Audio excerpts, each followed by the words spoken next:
The Curious Case of Hangry, when hunger meets anger. Hello, dear learners. Today, we're diving into an interesting word that has been popping up in modern conversations: hangry. Have you ever felt so hungry that you became a little irritable? Let's explore this fascinating blend of words and emotions. Hangry is a portmanteau. This is a fancy term for when two words are combined to form a new one.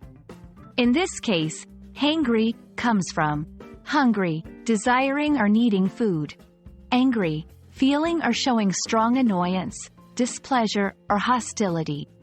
When combined, hangry describes the feeling of being irritable or angry because of hunger.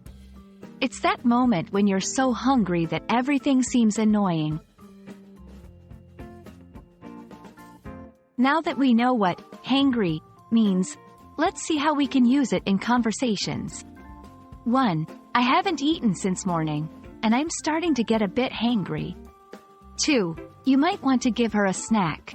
She gets hangry if she misses her lunch. 3. Let's eat soon, I can tell you're getting hangry. In every language, there are unique words or phrases that capture specific feelings or situations perfectly. Hangry is a fun example in English. Such terms enrich our language and allow for more expressive communication. They show that language is alive and evolving, adapting to our modern experiences and emotions.